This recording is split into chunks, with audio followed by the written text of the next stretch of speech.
All right. Sorry, too many things here. Milan officially lose to Napoli 2-0 at San Siro. This will just wrap up on the stream that I have up over there very quickly. Not too much of a show to be had here today. Not too much to discuss in general. So we'll just get in and kind of just talk about the match itself, everything leading up to it. Matt and I will be recording tomorrow. I want to shut this off just because it's a distraction in the background, real quick. So it's a huge 3 points for Napoli. Napoli were really in a great position to pick up 3 points today. You can't deny it. I don't think they played the greatest of games today. I'm sure their fans will tell you that. Those two goals conceded, I mean, again, the Kvara goal is just unbelievable. A lot of people are going to go after Magnan for that, understandably so. And then again, Kvara is just a sensational player. I never understood the people that were kind of, saying that he wasn't that good. He wasn't even that bad last year either. I think a lot of people just like to exaggerate things. So that's kind of what came to blows there. Then the Pavlovic marking in general has been absolutely terrible. I tweeted out that he just has zero peripherals. The fact that you're not even aware of where Lukaku is in terms of marking, in terms of keeping a player on side or not, is just a really telling thing for where a defender is at, just on a basic level, not anywhere else. So basically, heading into this one, I didn't have many expectations considering the absences for Milan. I thought it was going to be difficult to begin with when there was no Reinders, when there was no Teo, and then to not have Gabbia, to then not have Pulisic, and then to seemingly bench your best player or one of your best players in Rafael Leão is just simply inexcusable from Paulo Fonseca. I think it's rather embarrassing to kind of put yourself into that position. And now, no, Okafor did well. I get that. I respect the player that he is and the performance that he put in. I really have no issues with the wingers today. I didn't have that big of an issue with Musa. I thought he was a little inconsistent. Completely sick of the back four. Magnan not good enough. Ruben Loftus-Cheek nowhere near good enough as a number 10. Again, just it really is mind-boggling to constantly see this state of stubbornness from a manager 2 consecutive years of forcing Loftus-Cheek into a position that he has no business being a part of. Nico, Magnan on the near post today wasn't that good. I'm sorry. I think he should have done better on both goals. Outside of that, so. I know Lukaku had a great finish on that, but Magnan was not great today. It's okay, but he just wasn't great. So yeah, for me, this is not. I see Sabrina. You're saying a depressing result. I think anytime you get a loss, it's annoying. It's frustrating. But like Milan, for me today, going into this and how I've been all season and leading up to this season, and as you all know, that watch in, week out, is that my expectations are, relatively mediocre.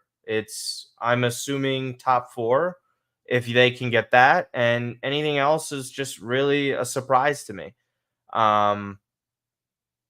No. Oh, Magnan has been fantastic recently, Nico. Today was probably one of his weaker games of the season for sure. But he wasn't even that awful. I just think as a collective side, it's not good enough.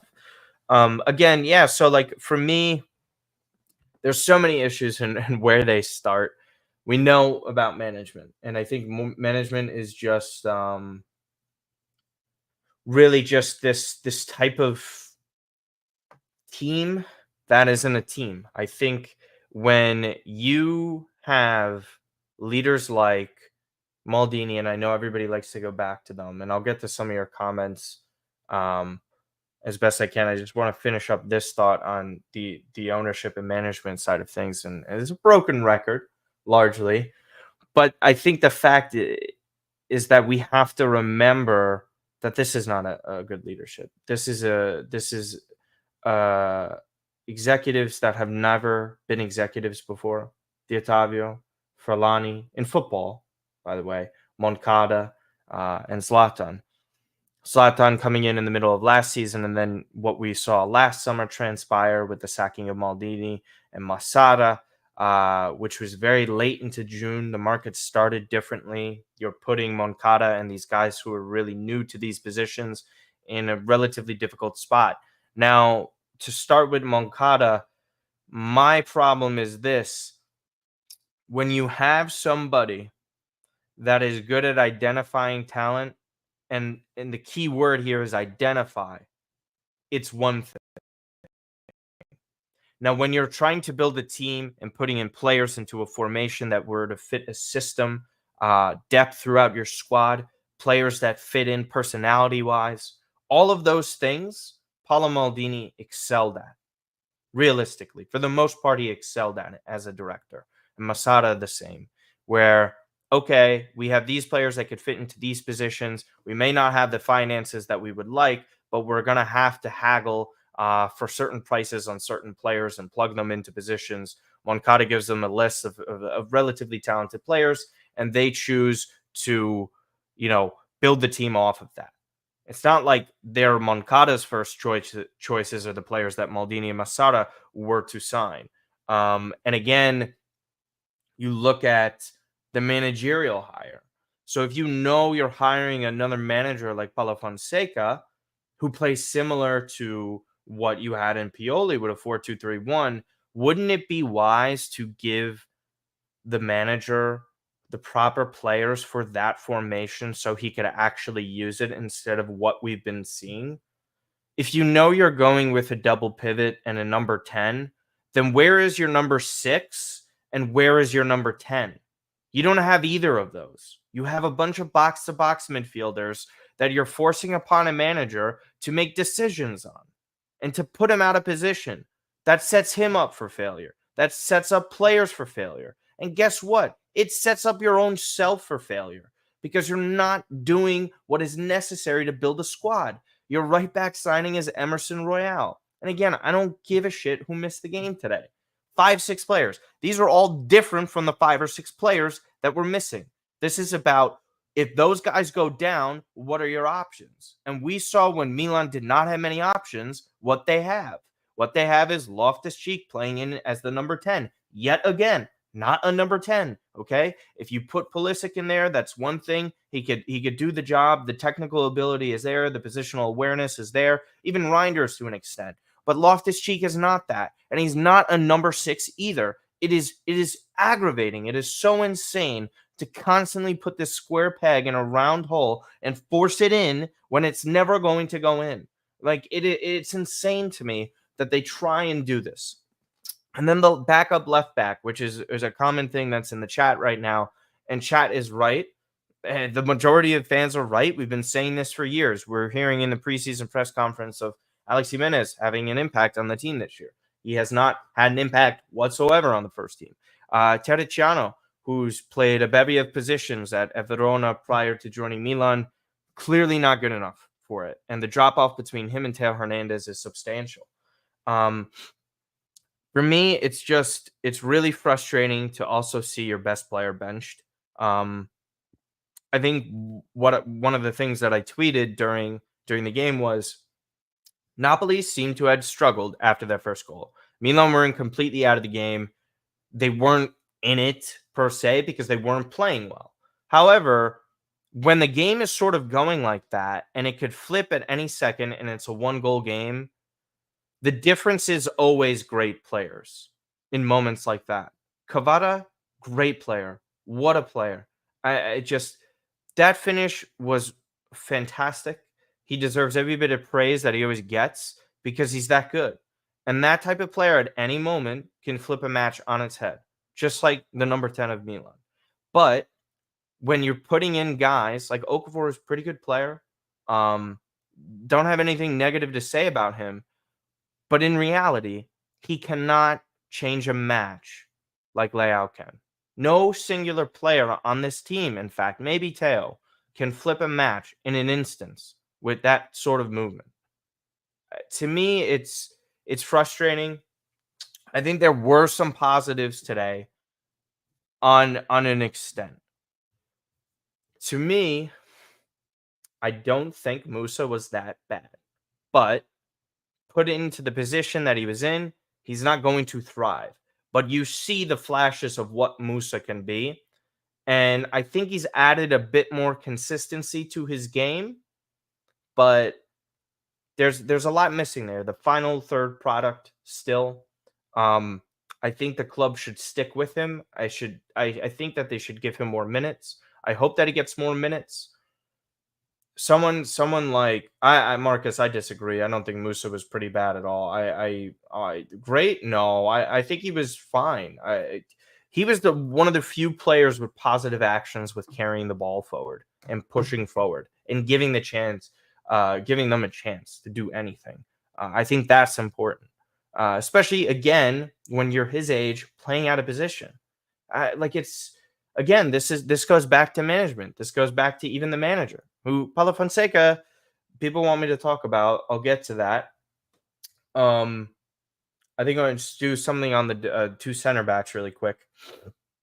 For me, Pavlovic, not really someone that I have any belief in. He really reminds me of, I don't know how long you guys have been fans or supporters. If you're new U.S. men's national team fans, there used to be a player named Paletta from Milan, who when he was playing well, good defender. Outside of that, complete butcher. Just sloppy, making poor decisions. Marking was horrendous. For me, Pavlovic is just way too erratic. We kind of knew that coming in for when we signed the guy. This was a podcast that Matt and myself did with Nemanja. You guys could go and check it out with the Srina Pavlovic discussion. He was mentioning he's going to be making a lot of mistakes. It's going to be erratic. But when he's on, he's playing well.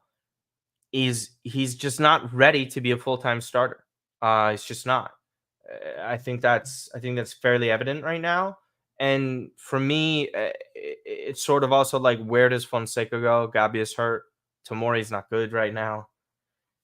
There's just no center back within the squad that I would trust at this moment. I really don't.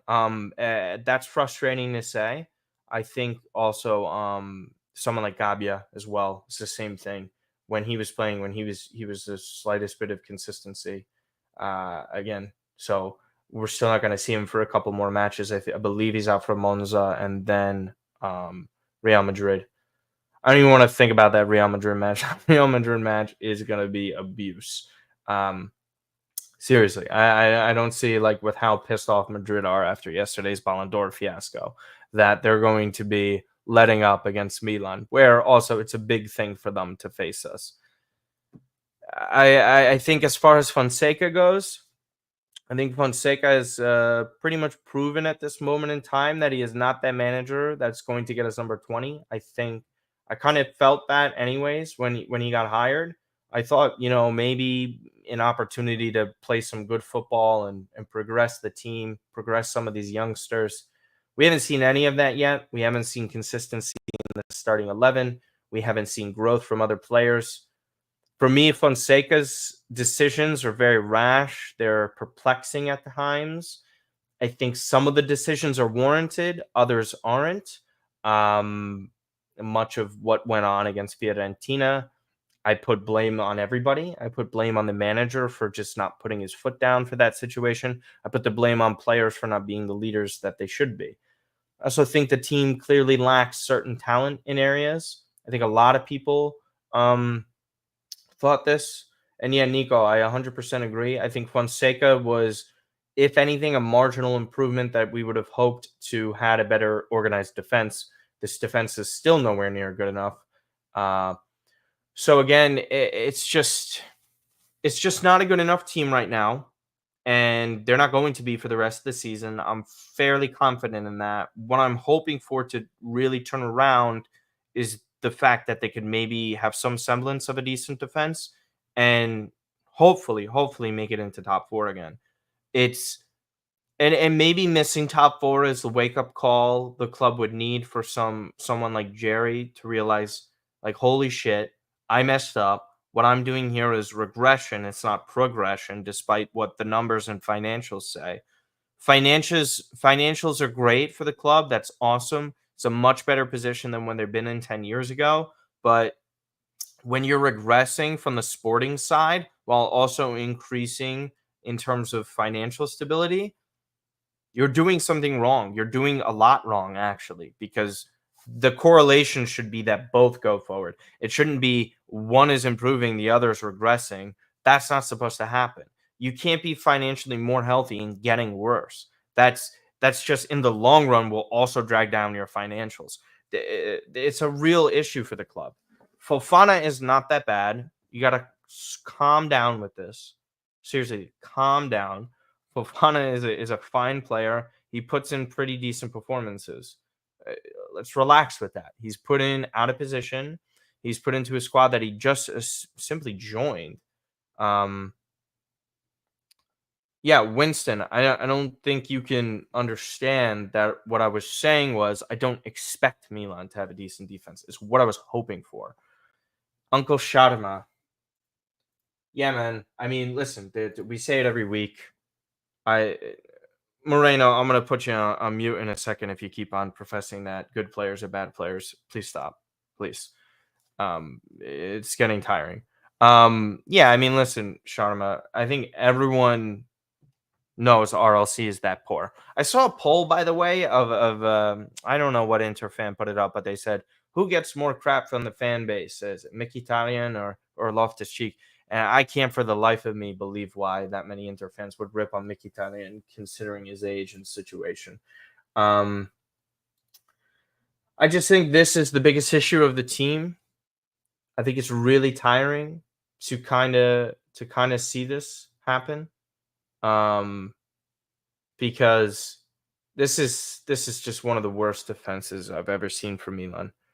Um, I think I talked about it in the preseason. I had a statistic about it on how Milan consistently concede the same amount of goals that a mid-table team concedes. Not talking like mid-table, like some people think mid-table is like right outside of like European spots. No, I'm talking like Monza. Um, Yeah, yeah. See, Sharman, that's what makes sense. RLC shouldn't be even in the squad at all. At least Mkhitaryan, for his age and what he brings to the team, it's on par with what expectations should be. Loftus Cheek is like the complete opposite of that. But Inter fans are crazy. They couldn't handle this Milan. So I know you guys went through the banter era. But you couldn't handle this. You couldn't. You can't go through it. Please. You've still been a steady rise of consistency over the past 10 years. Milan is a fucking roller coaster of shit. It's nowhere near the same. Even then, we don't have it that bad. So yeah, I mean, listen, there's nothing from me to get really angry about. If you're really just not having sky high expectations, and this again, I'm not saying people shouldn't have expectations or standards for Milan. I think expectations and standards are two different things. I think everyone has the same standards for Milan. It should be competing for trophies every single year, signing great players, signing players that want to play for the club, and progressing forward and winning as many trophies as possible. Expectations for me, I have expectations relative to what the team is and how it's built, who's leading them, who's owning them, what the future looks like, what the talent is like, how the manager deploys these talents, how they're just structured as a club overall. Every single little gray area, little detail of nuance that goes into a club will factor into expectation. And if everyone again wants to complain, rightfully so, about how everything is going, then I think your expectation should be a lot lower. Again, people are like, this is Milan, this is Milan. Yes, that Milan is your standard. Your standard is not your expectation. Simple, right? Like Milan win the Scudetto, okay? Expectation going into next year, we compete for it again. Standard should be compete for it. That's when standards and expectations met. It was a 2 to 3 year window where standards and expectations were meeting. And then it just completely changed once again. No, expectations is not the standard. They're two different things, Andy. I literally just explained it. You literally just also agreed with me. about prediction.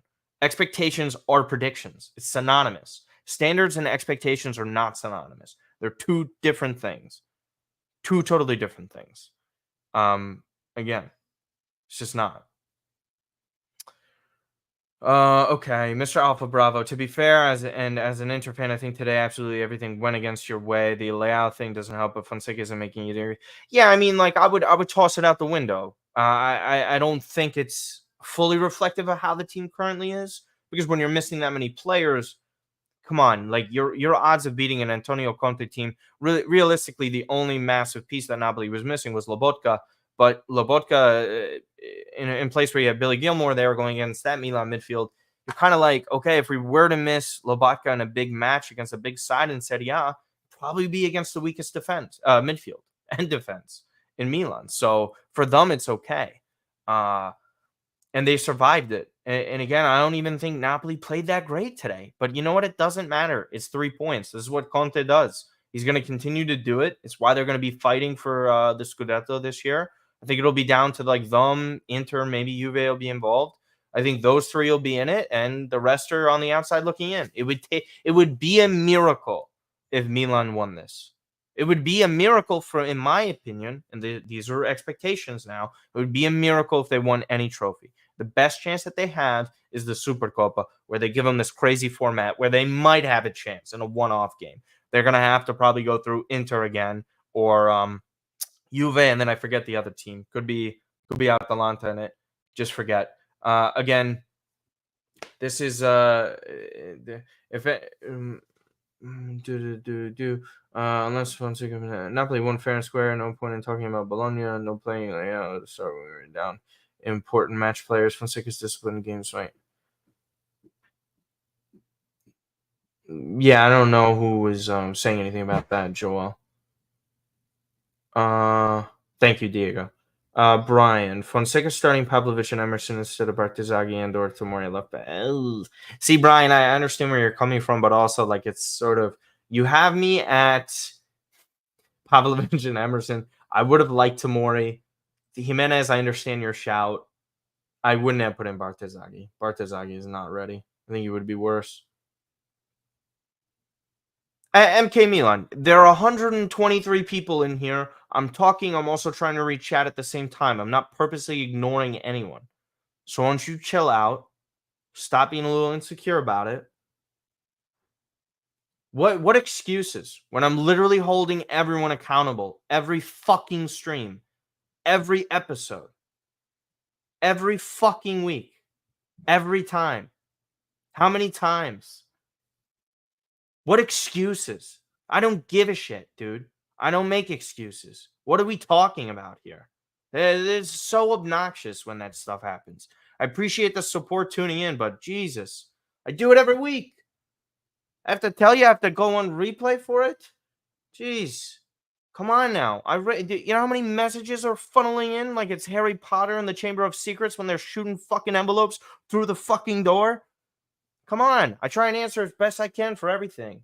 Jeez.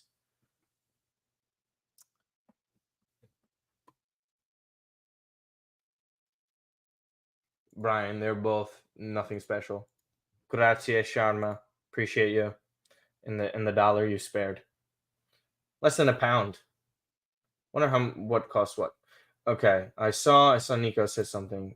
How do you see that? Do you believe that he's going to be able to stay in office for long? Stay in office. Maybe there's a translation issue here. I assume you're talking about Fonseca, maybe? I don't know. In office. I don't think you're talking about the election. I'm not going to get into that. Again, by the way, guys, greatly would be appreciated if you have not already. Please like up the video, subscribe to the channel. If you want to be a member, like our good friend Uncle Sharma over here, who you should subscribe to, by the way, one of the better Inter fans out there, stand-up guy, always does a great job in terms of content. Not really a troll whatsoever, a good dude. Yeah. So, do you think Leao came on a nonchalant or half unhappy? Listen, bro, I am not a part of Body Language FC. Body Language FC can do their own thing. They can make their own interpretations on how a player and how he approaches things physically, expression-wise. All I give a shit about is, does that guy try and do his best to put the team in position to win? And sometimes it looks like he doesn't. Most of the time, I think he does. And I think a lot of the things that are an issue with Rafael Leão is that he's not as good of a goal scorer as a lot of people want him to be, and he's not going to be, because the growth of a player with finishing at his age, it's not going to change. He could be more complete and consistent, but he is not going to be a prolific goal scorer. That's just the reality of it. Like, he's not even, in my opinion, close to Kvara as a goal scorer. The chances that Leao finishes are because he destroys everybody and he gets a clear chance for himself. He puts himself into a great position. His finishing from very difficult areas, angles, having a shot on target, it's not great. You see that finish Kvara had today? When's Rafa tucking that in bottom corner?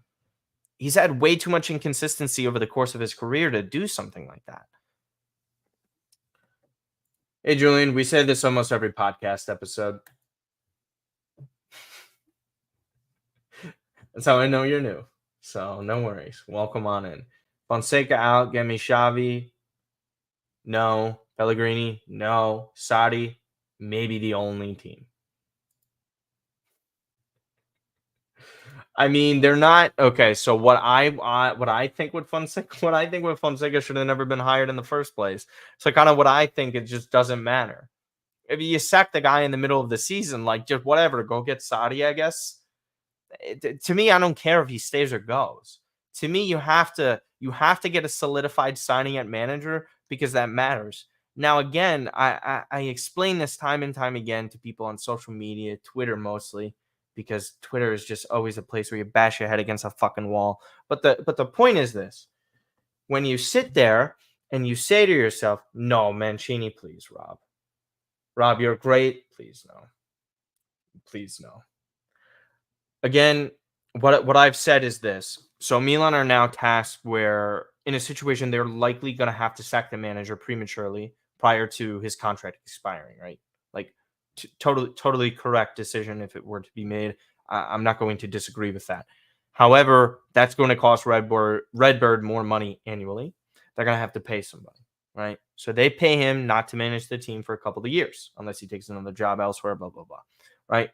And so again, we sit here saying to ourselves, okay, how does Redbird approach the situation of manager? How do they value a manager? Because the way we value managers as fans, right, and people who have watched the sport for a while, we value managers much higher than what Milan does. What Milan thinks is that exactly what we were talking about before, Pioli to Fonseca's lateral. It's just a lateral move at best. Then you're kind of tasked with that. Okay, so what is the real goal here? Are we improving that much better? So now we're regressing, and we have to make a decision to sack a manager because said manager was not good enough. So now what are we going to do? Are we going to finally pay more money, and real money, for a manager that understands the league, has us playing top football, and gets us to a progressing level? That costs money. How much money is Redbird realistically going to spend on a manager while also paying another manager? And keep in mind, guys, and I'm not saying you're wrong for this, you guys are also the same people that call this ownership and management cheap. Now, if you think and believe that, that's fine. I'm not going to argue that. However, with that knowledge, with that opinion, what do you think they're going to do with the managerial position? You arrive to your conclusion. But my conclusion is this: anyone who thought Antonio Conte was even an option for Milan, you're on another planet. Like, if you believe like that was realistic, I think you're on another planet. Respectfully, I think you're on another planet. And again, this isn't like with Matt. Like, Matt is a perfect example, right? Like, so Santangelo was going to be on Sirius XM at 6:30 p.m. So tune into that. With Santangelo, it goes like this. He wanted Conte because if Matt had any budget in the world and any amount of money, he'd want Conte in to win something. And that's totally understandable. Then there is also the realistic world that we're living in. Antonio Conte, who no matter where he goes, where he manages, it always pretty much ends up poorly. There's a lot of success. It's great. He thrives. He's a great manager in that sense. He struggles juggling multiple competitions, specifically in Europe. That's why so many people love Napoli this year. But again, Antonio Conte really going to take a pay cut. Antonio Conte really going to be okay with the way Redbird operate in the market. Let's face it, De Laurentiis, for all of his faults, still will put up and put money where his mouth is. When it comes to it, ADL does at least invest and goes for the ambitious shots, which is why I respect him so much as an owner. I think he's a little volatile. Eventually, I think he'll run his course and maybe sell the team to someone else. We'll see. But Redbird really going to do that? You guys thought that. Like, people thought that. That, to me, is just, that's so silly because they suck. Pellegrini, please. Xavi could not. Xavi was gifted one of the most talented squads in Europe. He faulted. I don't want him. Don't want him. No, thank you. Should have been Conceição or Sadi. Sadi's a better option. Hell, Allegri's a better option. Pellegrini. No offense. Just awful. Someone asked a question. I wanted to get to it. I've said always Conceição was my option that was relatively most realistic. This was it. Mr. Puccio, do you think Leao might have been a problem due to how often he's been double marked starting in Tigers? I don't think that's like him being the problem. Pulisic actually like praised it in a post-match interview where he's saying like all the attention on Leao helps me. Because it does. Like in the NBA and in basketball, for example, when a player is double or triple teams, that means what? Right? It's the first thing you're taught when dealing with double teams, breaking down double teams, hell, even triple teams, right? You're taught this. If two people are on you, then that means one person is open. Okay? So when one person is open, the odds of you scoring greatly increase. However, it's the person who is being double teamed knows how to approach that situation. Do they make the right pass? Do they fake them out and move well enough off of the ball in order to score? That's a good thing. It's a good thing when a player gets double teamed because that means you have a good player. You don't double team Emerson Royale unless you're desperate for a goal and you need to win the ball back immediately. I'm just saying, strategy wise, you're not doubling Emerson Royale. No, man, don't. No, social media team, do not slander them. They're good people. They work hard. They're doing their job. They're trying to make Milan and push Milan forward. They don't have any say in any directorial decisions. Conceição is an interesting one. He's also a volatile sort of figure. He's not also the greatest of fits. I agree with that. It's totally fine, Philip. Warranted feelings. They are valid. I think Sadi is probably the most realistic. I think he is. Still though, man, they're good enough. 2020, you didn't buy when they won, Adrian? I respect it though. I don't buy any Jets stuff. Yeah, but I see where you're coming from. That's slander, but they're idiots. Like these people opening their mouths have poop pouring out of it. Like you could smell it. You smell the shit through the screen. That's how disingenuous these people are. You get it all the time on the channel. I get it in my mentions. These people, they don't live in reality. They live in fucking Never Land, where everything in their minds is real and true, and what they think is always real. Then there's no objectivity there. There is, oh, I saw one thing this way, and I always think this now. That's how they think. That's how they do things. Okay, that's what they do.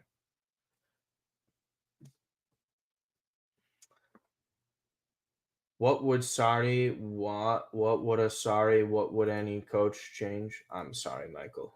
Keep sipping on that booze, brother. Would you change Fonseca or Moncada? Sempre Milan. Who? Whomst among us? Um, ugh. I mean, I guess the one that makes the most sense out of Fonseca and Moncada would be Fonseca first. Hey, Ali. Horrible match. Love you, brother. I guess Fonseca first. But to be honest with you, they could both get the fuck out.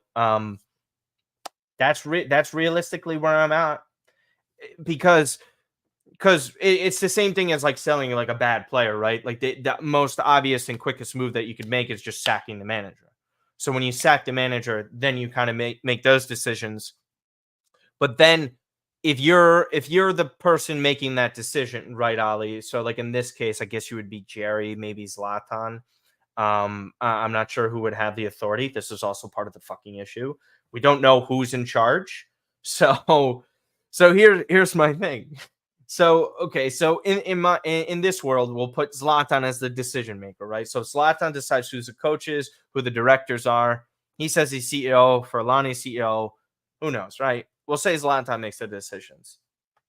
Zlatan is sitting there saying to himself, okay, if I'm making these decisions and I were to sack the manager, and I'm also thinking of sacking Paulo Fonseca and Moncada, that would mean I'm getting rid of two guys, right? If you were to do Fonseca, for example, and you hire another manager who would want more than 1 year, right? So you're going to have a manager into next season if you hire one. How do we know that is a hire that the new director agrees with? So for me, and this happens in American sports all the time, when you pick one guy instead of the other and not having a director choose his manager and his system and his players, that's sort of the issue here. Because now you had a situation where it's like Maldini is not on the same page as this guy, Zlatan's not on the same page with this guy, Pioli's here, and he really didn't agree with some of the people apparently that was in charge. Realistically, we know what the problem is. There's zero stability because no one is on the same page. And it's a great question because we don't know. We don't know who's making the decision. We're sitting there on Sky Sport like Boban and Zlatan. Yeah, it's a very funny interaction. If you're a neutral, if you're a Milan fan, that's not funny. First of all, Boban's always going to complain and be critical as he always is. But then for Zlatan to not have an answer as to what his role is a very plausible thing to say and ask. What do you do? Who is in charge? Is it Furlani heading the negotiations of this? Or is it you sitting at the press conferences saying and taking accountability for all of these things? To me, it's just a power structure that makes no sense implemented by someone who doesn't know what they're doing.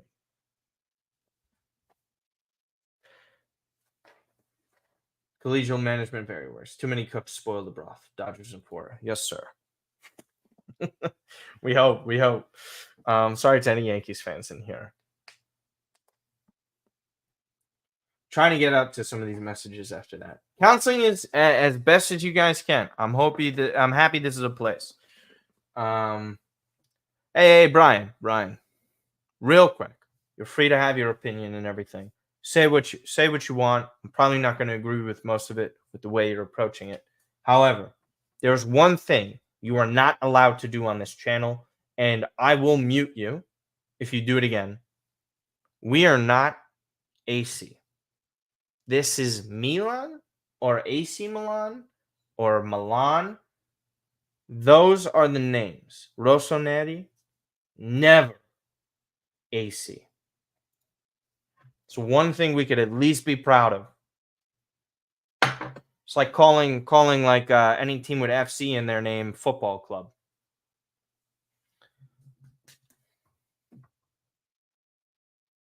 I know, it's all right, Brian. I'm just messing around. It's been a long day. All right, guys. If there's any other questions, filter them in for the next 5 minutes or so. I will try to answer them as best I can. If you have any questions similar to Ali, send them on in.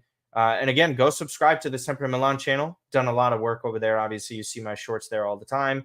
Again, we hit 10,000 subscribers. So very proud of being a part of that.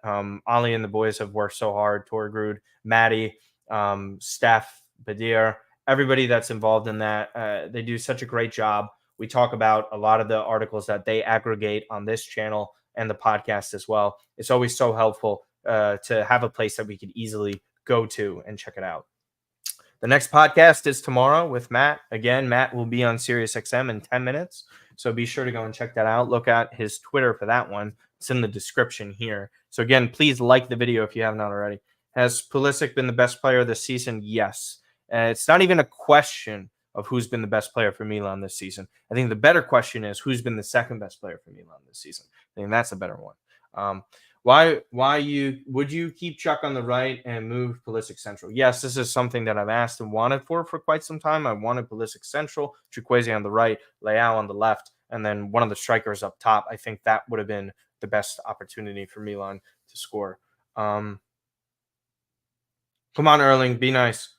Vince, can we give a solid shout out to Mr. Lapora for helping Napoli in the come on, I'm not doing that.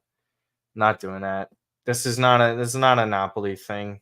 I'm not going to do that to them. Last one for me. Realistically, when do you think we see Fonseca get sacked? Fonseca has to lose a game that is very winnable, and he should win against an inferior opponent. And if he continues that, I think he's toast. Like Real Madrid, they lose to Real Madrid. I don't see it. I'd be surprised. Trying to keep a lookout on the stadium rebuild. It's tough. Is it promising? I would say no. Nothing is promising until you see the foundation. I try and hold out optimism, right? You just know how Italy is as a municipality, as a government, all that kind of stuff. When you get to that country, man, you're like, oh, it's going to be a lot harder than you thought. It's going to be a lot harder than you thought. Who's been the second best player this season? Tijani Reinders. Do you think Jerry will realize he had the wrong people for management, hire the wrong people? Yes, because his team's starting to suck and get worse. So I think he has to know, especially when things trend in this direction. We had two awful moments today. Missed a ton of chances, but honestly didn't play. I kind of agree where you're coming from, Josh. I think that's a very fair take to say. Unfortunately, results matter more. I 100% get where you're coming from. And they were down a lot of guys. And I don't think this is the match to get on Fonseca. The only thing I'm getting on Fonseca for pretty much every single week, right, besides like the lack of defensive organization, which I still blame more so on management. I can't stand this shit of sitting Leao and then also starting Ruben Loftus-Cheek constantly. I'm sick of it. I can't do it. I really can't. We're sitting here. This guy's got the first touch of your average Sunday league player, and Ruben seems like a nice guy, carries himself well, is a good representation of the club from a PR perspective. But when we're talking about a number 10, a guy who needs to facilitate, come on.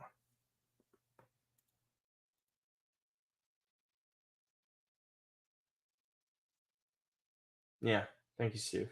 Say it every week. At least someone remembered. Agreed, Christy. All right, final question. Send them on in real quick. Bartezaghi is not better on the ball. Yeah, and then he got a red card this year, Brian. Screwed up against Genoa, I believe, when it was the Giroud goalkeeper.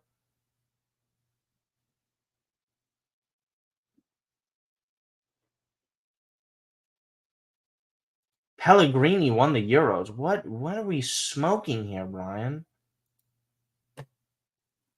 You can email me the dealer. He's also, yeah, well, still, it doesn't matter. We judge him off of the position he's played in. I think you're right, but still. All right. Doesn't look like any more questions are coming in. Thank you guys so much. There was over 100 of you this entire duration of the podcast. Remember, go and subscribe to Sempre Milan's podcast. Go and subscribe to their YouTube channel as well. Again, Old Hard Rossonero, great friend of mine. Go and check out his YouTube channel. Go and check out Football Kush. the MLM podcast with Max and Gino. Go and check out Coast to Coast with Fabio and Gio, like we do every single recording. We shout out these podcasts. And if we forget some, we're sorry. And if we didn't, then we just didn't. And again, Serie A Sit Down with Frank and Richard Carmen are great. And Mancini sucks. Enough with the Mancini stuff. I don't want any more. Please. I have one question. What should I get to eat after this loss? I am eating sushi. So you do what you want with that. And again, Milan Weekly Podcast, all on the same YouTube channel. All great people, all great Milan content creators. Thank you. Oh, sorry, Jeremy. Didn't see it till now. I don't know. Probably in 2025.